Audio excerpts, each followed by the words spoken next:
اب یہ چیزیں سامنے آ رہی ہیں کہ اسرائیلی فورسز یہاں پر آ چکی ہیں اور جو بحری بیڑا ہے اسرائیل کا وہ اب کشتیوں پر سوار ہونا شروع ہو گیا ہے اور کشتیوں کے ساتھ ساتھ جو وہاں لوگ موجود ہیں انہیں بھی حراست پہ لیا جا رہا ہے۔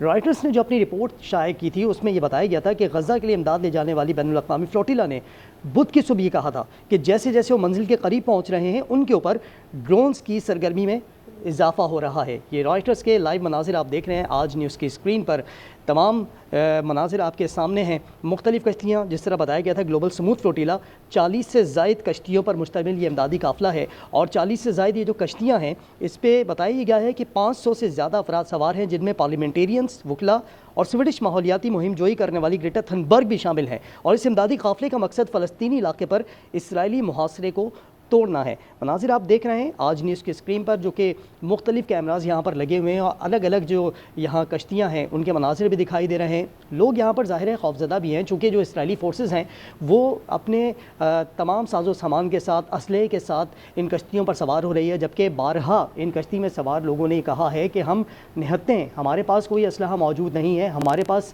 امدادی سامان ہے، ہمارے پاس دوائیاں موجود ہیں، وہ دوائیاں ہیں جو کہ غزہ میں جو لوگ اس وقت محصور ہیں ان تک پہنچانی ہے، وہ امداد ہمیں ان تک پہنچانی ہے جو امداد ان تک نہیں پہنچ پا رہی۔ لیکن شروع سے ہی اسرائیل خلاف تھا اس کے کہ کسی طرح بھی امداد پہنچنی نہیں چاہیے۔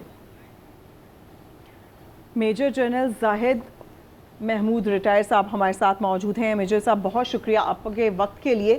صورتحال آپ کے سامنے ہے، فلوٹیلا کے حوالے سے ہم دیکھ رہے ہیں کہ مسلسل خبریں آ رہی تھیں اور آج صبح سے کچھ تشویشناک خبریں تھیں، جیسے جیسے وہ آگے کی جانب بڑھ رہے تھے اسرائیلی فوج ان کو اپنے گھیرے میں لے رہی تھی۔ اب صورتحال یہ ہے کہ ایک ایلما شپس جس کے اوپر باقاعدہ اسرائیلی فوج نے حملہ بھی کر دیا ہے اور وہاں پر جو ارکان موجود تھے انہیں حراست میں لے لیا گیا ہے۔ اس پوری سچویشن کو کس طرح سے دیکھتے ہیں اور کیا کہیں گے؟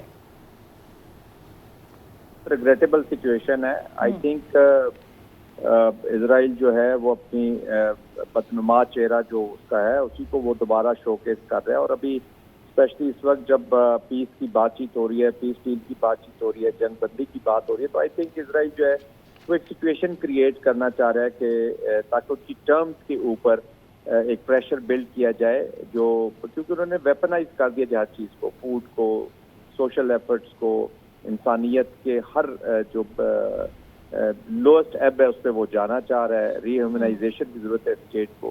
تو آئی تھنک دس واز ایکسپیکٹڈ کہ وہ کچھ نہ کچھ تو کریں گے، اور پورے دنیا کی جو اپلی ہے اس کے خلاف ایک نفرت جو ہوئی ہے، یا پوری دنیا جو اب دیکھ رہے ہیں ہم کہ آئسولیشن کی طرف سے جا رہا ہے جی اسرائیل، اور پوری دنیا اس کی یہ جو غیر انسانی رویہ ہے اس کی کنڈیم کر دیا، لیکن وہ اس کے باوجود اپنی ہیوبرسٹک اپروچ، اپنے hubris mind, I think this man has lost the sense, اور یہ تو ایک نارسسٹ کی اپلیکیشن ہے۔ This is a very serious situation, اور خدا نہ خواستہ اب ان لوگوں کا کوئی نقصان ہوتا ہے تو آئی ایم شیور اس وقت وہ پریشر بلڈ کر رہا ہے، اسے ایک ٹیکٹکس کی ہے، لیکن اگر کوئی نقصان ہوتا ہے تو پھر it will have the repercussion. جی آئی تھنک اٹلی اور ویسٹ جو ہے وہ پورا اس کو بڑا کلوزلی دیکھ رہے ہوں گے، اور یہ ایک المیہ ہے جی، المیہ سے کم نہیں ہے۔ زاہد صاحب، یہ دنیا کو باور کرا رہا ہے اسرائیل کہ وہ اتنا طاقتور ہے کہ اگر وہ چاہے تو کسی ملک تک امداد اور دوائیاں تک نہیں پہنچ سکتی۔ جی دیکھیے، وہ تو انہوں نے تو جو ڈیتھ ٹریپس رکھے ہوئے وہ کیا ہیں؟ فوڈ کیمپس، فوڈ وہ یو این کو نہیں کام کرنے دیا، اور جو بچوں کا انورت تھا اس کو انہوں نے باہر کر دیا، بہت ساری چیزیں انہوں نے ثابت کر دی، تو رول بیسڈ سوسائٹی کو تو چیلنج کر دیا انہوں نے جی۔ اس میں تو اب کسی کو شک نہیں ہونا چاہیے، اب تو یہ فضول بات ہوگی کہ ہم ان سے ایکسپیکٹ کریں کہ ان سے انسانیت والے کوئی کام ہوں گے۔ اس لیے تو ورلڈ اس کو عدالتوں نے، انٹرنیشنل کورٹس نے اس کو امپلیکیٹ کیا ہوا ہے، اس کے اوپر ایک وار کرائم چل رہے ہیں، تو he is gone, I mean mentally he is lost it, politically he is lost it inside Israel. Israel کے اندر جب اس کے خلاف نفرت پیدا ہو رہی ہے، لیکن اب اس کو کسی اینڈ پہ لے جانا چاہ رہے ہیں۔ اس نے ایک بڑے اسمارٹ طریقے سے یو ایس کو بھی انٹینگل کر دیا اس وار کے اندر، اور آئی ڈونٹ نو، ابھی میں تو ایک سوالیہ نشان ہے پریزیڈنٹ ٹرمپ کے اوپر بھی کہ وہ کتنا کنٹرول ہے ان کا as far as Israel policy is concern. بالکل میجر صاحب، آپ نے کہا جس طریقے سے ہم دیکھ رہے تھے کہ سپورٹ تو جاری تھی، لیکن اب وہ بالکل ایکسپوز ہو گئی ہے جس طریقے سے پریزیڈنٹ ٹرمپ نے سپورٹ کی ہے۔ دوسری جانب وہ کوشش بھی کر رہے ہیں، امن معاہدے کی بھی بات ہو رہی ہے۔ ایسی صورتحال میں جب تھوڑا سا معاملے کو ٹھنڈا کیا جائے، پھر اس طریقے سے فلوٹیلا کو روکنا، آپ کو نہیں لگتا کہ اگر نیتن یاہو نے اوکے کہہ دیا تھا اس ایگریمنٹ کے اوپر تو اب فلوٹیلا جانے دیا جاتا تاکہ حالات کچھ معمول پر آنے کا کوئی سائن ملتا؟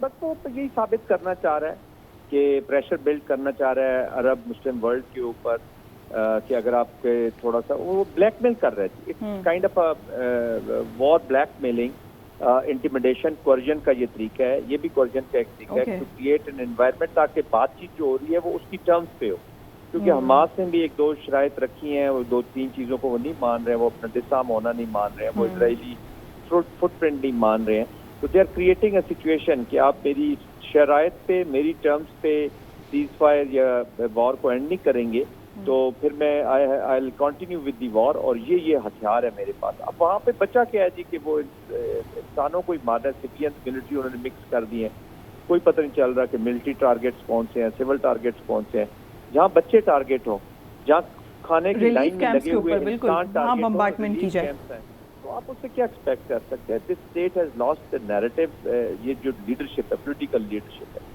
اور میں آپ کو اب بتاؤں, یہ جو اس کے اپنے کیپٹیوز ہیں, جو لوگ پکڑے ہوئے ہیں, یہ بھی نہیں چاہتا کہ وہ آزاد ہوں, کیونکہ اس کو ایک کیسے بلایا ریزن فار دا وار ملا ہوا ہے, اور وہ اپنے اکنامک پولیٹیکل جو پرسوٹس ہیں اس کو کر رہا ہے.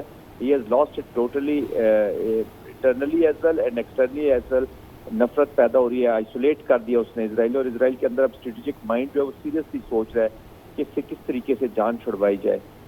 فار رائٹ اس کو بلیک میل کرتی ہے, ان کی سے اس کو فیس نہیں کر سکتا, اور ڈومیسٹک آڈینس کی خاطر سے پورے انٹرنیشنل پیس کو اور انٹرنیشنل رول بیسڈ سوسائٹی کے آرڈر کو چیلنج کرتی ہے.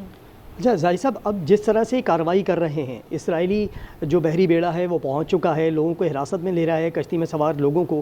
اب یہ 40 سے زائد کشتیاں سر, اس میں صرف مسلمان نہیں ہیں بلکہ دنیا بھر سے لوگ موجود ہیں جو کہ امداد پہنچانا چاہتے تھے.